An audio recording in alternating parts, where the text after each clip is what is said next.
Di sini India government bahaya tay phunuk jaks nai ta bu phone ring mari le kere tay bahaya phunuk jaks nai tay bahaya phunuk jaks nai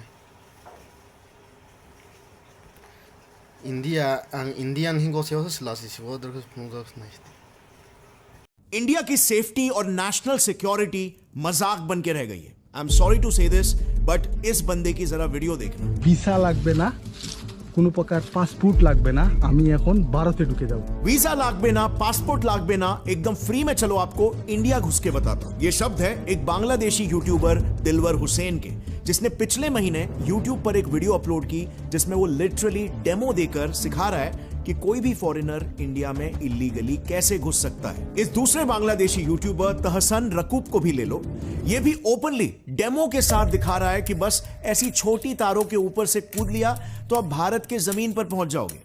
এখন হচ্ছে already ইন্ডিয়াতে আসছি, এটা হচ্ছে কাটাতার ছিল। और फिर आगे छोटा सा जंगल पार करना है जहां कोई बीएसएफ का पोस्ट भी नहीं है, मतलब गारंटी है कि आपको कोई पकड़ेगा भी नहीं।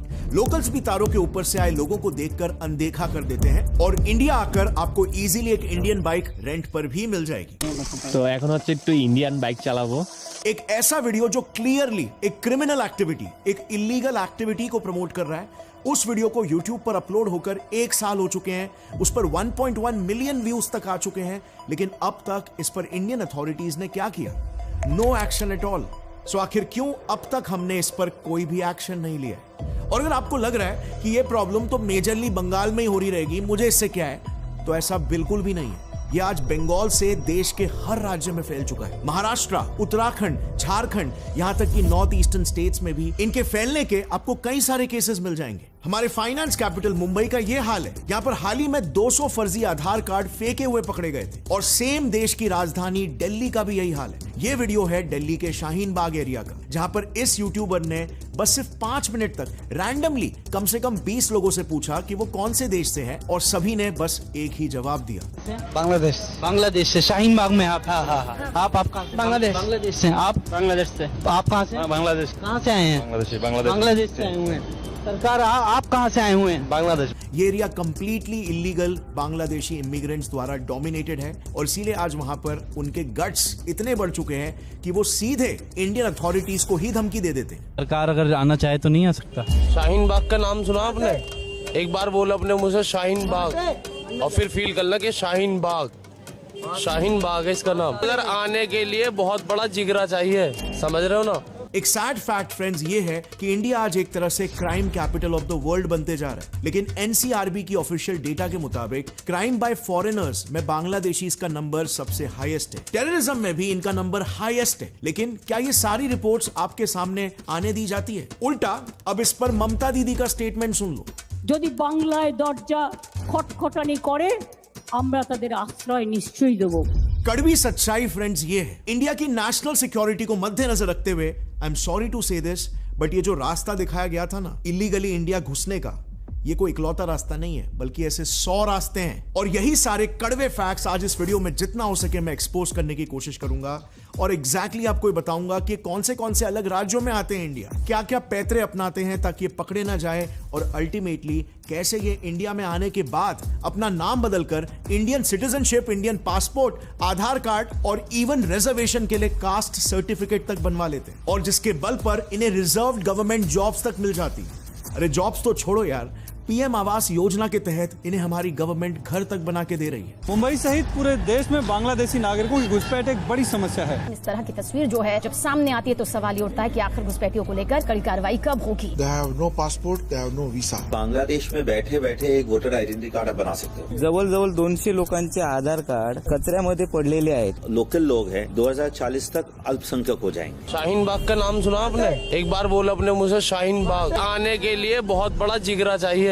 Mamata Banerjee, who on the wake of the protest in Bangladesh says that the doors are open in Bengal for the refugees coming from Bangladesh. वही ममता बनर्जी 13 साल पहले बांग्लादेशी घुसपैठ के मुद्दे पर लोकसभा से इस्तीफा तक दे चुकी हैं। बांग्लादेश से आने वाले घुसपैठिए हिंदुस्तान के लिए संकट हैं। दिलवर हुसैन और तहसान रकूब ये दोनों भी इंडिया मेघालय के रूट से घुसे थे, जहां पर बेसिकली ये इलीगल इमिग्रेंट्स करीमगंज से मेघालय के बॉर्डर के थ्रू इंडिया आते हैं। फिर वहां से तुरंत आसाम, त्रिपुरा और नागालैंड चले जाते हैं एंड फाइनली कोलकाता पहुंचकर फेक डॉक्यूमेंट्स एक्रू करके वो वहां पर हमेशा नहीं रहते, बल्कि तुरंत दिल्ली या किसी साउथ इंडियन स्टेट में जाकर सेटल हो जाते हैं। दूसरा रूट है इनका त्रिपुरा वाला रूट, क्योंकि ये एरिया डेंसली फॉरेस्ट से कवर्ड है और इसीलिए इन एरियाज में इन्फिल्ट्रेशन काफी आसान हो जाता है। इनफैक्ट अभी पिछले महीने की बात है, 12 जुलाई को ही 10 इलीगल बांग्लादेशीज अरेस्ट हुए थे और जब पुलिस ने उन्हें पकड़कर इंटरोगेट किया तो पता चला कि त्रिपुरा के सोनममुरा इलाके में कुछ ऐसे एजेंट्स हैं जो सिर्फ 2500 रुपए में इन इलीगल इमिग्रेंट्स को ऊनाकोटी डिस्ट्रिक्ट से डायरेक्ट इंडिया में एंटर करवा रहे। और ये इन्फिल्ट्रेशन हर हफ्ते की बात है, आए दिन ऐसे केसेस न्यूज में आते रहते हैं। इनफैक्ट जिस 12 जुलाई के केसेस के बारे में मैंने आपको अभी बताया, ठीक उसी साल सेम रूट से 6 दिन पहले ही यानी कि 6 जुलाई को वहां से एंट्री करते हुए 25 म्यांमार के इलीगल इमिग्रेंट्स रोहिंग्यास को भी पकड़ा गया था। अब म्यांमार और बांग्लादेश के बॉर्डरिंग स्टेट्स को तो छोड़ो, बांग्लादेश से कई किलोमीटर्स दूर झारखंड तक सेफ नहीं है। वहां पर तो एक अलग ही गेम चल रहा है। एक्चुअली आज वहां की डेमोग्राफी इस हद तक बदल चुकी है कि अगर आप झारखंड के कई गांवों की महिला सरपंच और एमएलएस को देखोगे ना, तो कई महिलाओं के हस्बैंड्स यही इलीगल बांग्लादेशी इमिग्रेंट्स हैं। आदिवासी लड़कियों को जबरदस्ती धर्मांतरण करके या शादी के माध्यम से जो बांग्लादेशी घुसपैठिए हैं वो जमीन भी हड़प रहे हैं, वो उनके साथ शादी भी कर रहे हैं, उनका धर्म परिवर्तन भी करा रहे हैं।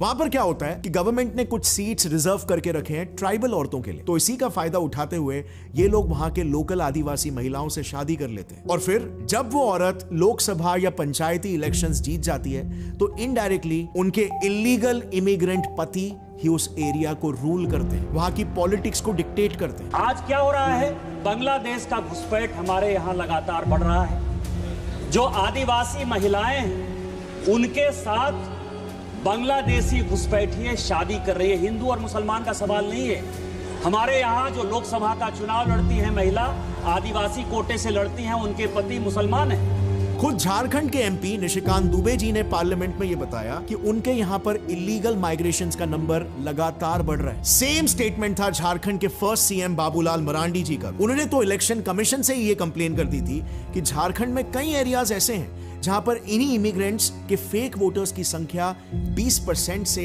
123% तक बढ़ चुकी है। अब 20% से लेकर के 123% मतदाता सूची में फर्जी तरीके से मतदाता के नाम वहां बढ़ाए गए।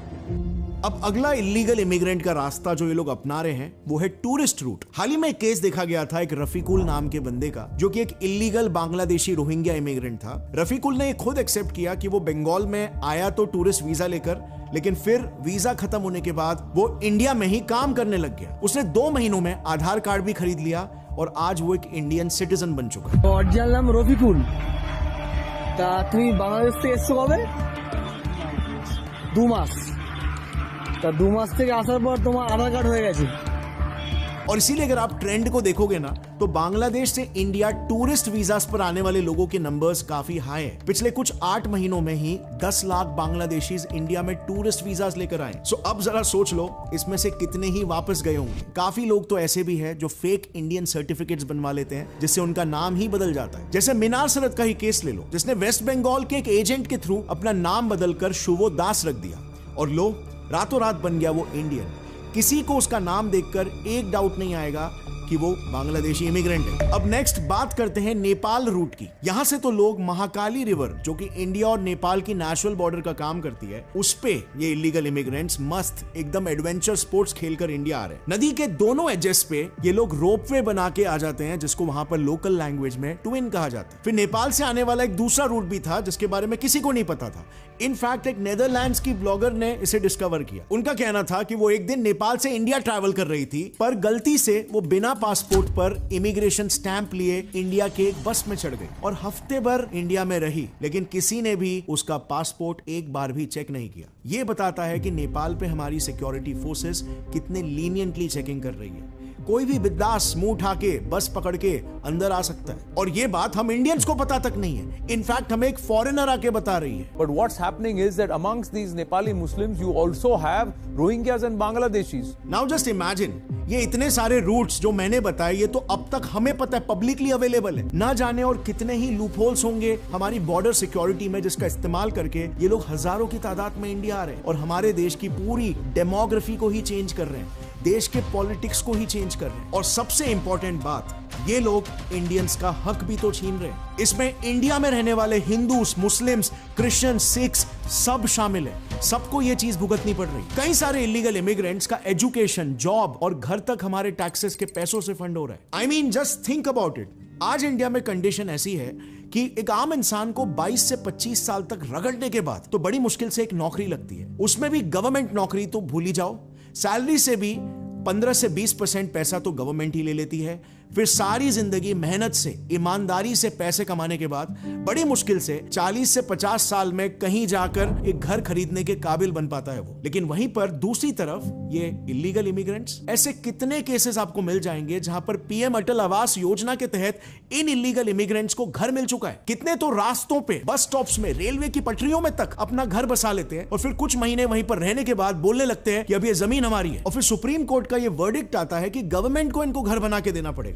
उत्तराखंड के हल्द्वानी में भी तो यही हुआ ना। कोर्ट के एक वर्डिक्ट ने 4000 इलीगल एंक्रोचर्स के परिवारों को रेलवे की जमीन दान कर दी। और फिर जॉब्स, आज हम कहते हैं कि अनएम्प्लॉयमेंट पीक पर है, इंडियन यूथ के पास जॉब्स नहीं है। लेकिन अनफॉर्चुनेटली गवर्नमेंट जॉब्स में भी SC ST के लिए जो सीट्स रिजर्व रहती है, उनमें भी ये इलीगल इमिग्रेंट्स अपने फेक कास्ट डॉक्यूमेंट्स दिखाकर वो रिजर्व जॉब्स तक ले रहे। अब अगर गवर्नमेंट जॉब्स में ये हाल है तो सोचो प्राइवेट में क्या हो रहा हो। 22 अप्रैल को असम में पकड़े गए इलीगल इमिग्रेंट से ये पता चला कि वो चेन्नई में एक प्राइवेट जॉब के ज्वाइनिंग के लिए जा रहे थे। और सबसे बड़ा कंसर्न तो ये है कि this is a very serious security threat for India.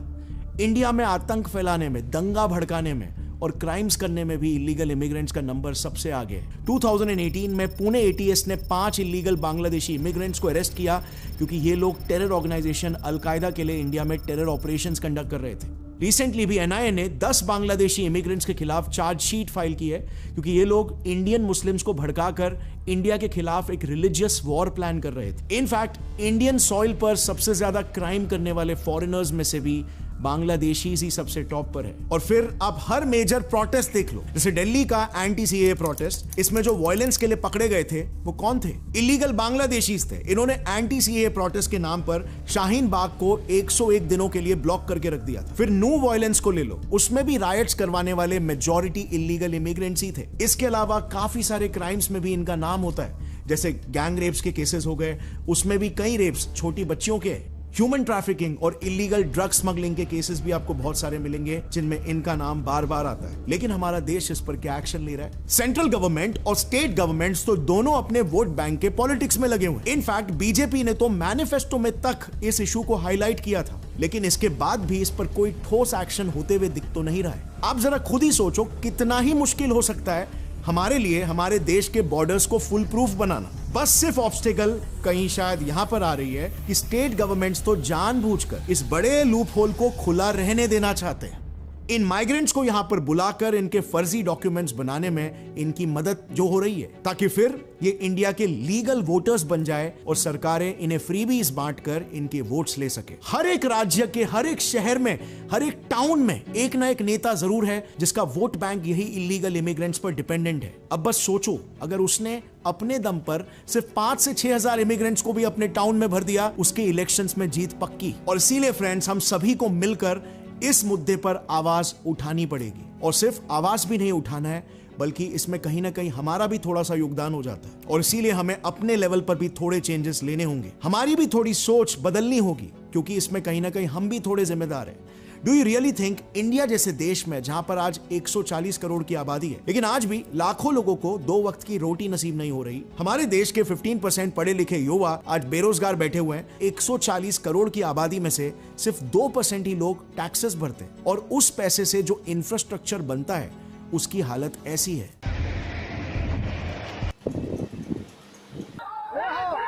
हर दूसरे दिन रिपोर्ट्स आ रहे हैं कि शहरों में पानी की किल्लत है। सिर्फ दिन में 2 घंटे ही बिजली आती है, और गवर्नमेंट हॉस्पिटल्स में इलाज कराना है तो इतनी बड़ी लाइन लगती है कि पेशेंट का नंबर आने से पहले ही उसकी जान चली जाती है। सो सबसे पहले तो आप खुद ये सोचो, क्या हम इंडियंस, इंडिया देश किसी दूसरे देश का बोझ उठाना अफोर्ड कर सकता है? इंडिया के जितने भी रिसोर्सेस है उस पर सबसे पहला हक हमेशा इंडियंस का ही होना चाहिए। लेकिन आपने कई बार ये देखा होगा, क्योंकि इमिग्रेंट्स अक्सर कम पैसों में काम करने के लिए भी तैयार हो जाते हैं और इसीलिए हम खुद भी तो 2 पैसा बचाने की लालच में इंडिया के किसी लोकल को नहीं बल्कि इन्हें जॉब्स दे देते हैं। फिर इन्हें इंडिया में घुसने के लिए भी तो मदद हम इंडियंस ही कर रहे हैं। हम में से ही कुछ लोग 2 पैसा कमाने की लालच में इनके फर्जी आधार और रिजर्वेशन सर्टिफिकेट्स बनवाकर इन्हें जॉब्स, घर दिला देते हैं। मतलब एज इंडियंस क्या हमारी ये रिस्पॉन्सिबिलिटी हमारे देश के प्रति नहीं है? यार सिर्फ 1000 से 2000 रुपए में लोग अपने देश को बेच दे रहे हैं। और ऐसा बिल्कुल भी मत समझना कि मेरा ये वीडियो बनाने का मकसद ये बोलना है कि इंडिया में कोई भी दूसरे देश का इंसान बिल्कुल भी वेलकम नहीं, या फिर ज्यादातर बांग्लादेशीज और म्यांमार के रोहिंग्यास मुस्लिम माइनॉरिटी है तो ये वीडियो उनके खिलाफ है। ऐसा बिल्कुल भी नहीं है। हमारे देश की सबसे बड़ी खूबी है कि हमारा कल्चर हमेशा ओपन रहा है गेस्ट के लिए। अतिथि देवो भव। हर एक फॉरेनर, चाहे वो नेपाली हो, बांग्लादेशी हो या इवन पाकिस्तानी क्यों ना हो, वो वेलकम है अगर वो लीगल सिस्टम को फॉलो करके इंडिया आता है तो यहाँ पर उसका स्वागत है। लेकिन अगर आप इलीगली आ रहे हो, देश के संविधान की इज्जत नहीं कर रहे हो, इस देश के लोगों का हक छीन रहे हो और जो देश आपको पनाह दे रहा है उसी देश के खिलाफ साजिशें कर रहे हो, यहाँ पर दंगे भड़का रहे हो, आतंक फैला रहे हो, तो मेरे हिसाब से हर एक भारतीय का फर्ज होना चाहिए, फिर चाहे हिंदू हो, मुस्लिम हो, क्रिश्चियन हो, सिख, नो मैटर आपकी आइडियोलॉजी क्या है या आपका रिलीजन क्या है, क्योंकि अंत में ये इलीगल इमिग्रेंट्स इंडिया के वो रिसोर्सेज को यूज कर रहे हैं, वो अपॉर्चुनिटीज छीन रहे हैं जिस पर हक किसी दूसरे इंडियन का है, और फिर चाहे वो कोई भी धर्म का ही क्यों ना हो। और इसीलिए फ्रेंड्स, क्योंकि ये मुद्दा इतना इंपॉर्टेंट है, हमें इसे ट्विटर पर उठाना होगा। मैं ट्विटर पर भी इस वीडियो को अपलोड करूंगा। उस पर जितना हो सके हमारी अथॉरिटीज को टैग करना, रीट्वीट करना, जो भी आपको लगे ये प्रॉब्लम को आइडेंटिफाई करके फिक्स कर सकता है। दिस इज द टाइम जब हम सबको इंडियंस बनकर एक साथ आना होगा और इस मुद्दे पर अपनी आवाज उठानी होगी, वरना ये प्रॉब्लम हमारे देश को अंदर से खोखला करती रह जाएगी। #India against illegal immigrants। जय हिंद।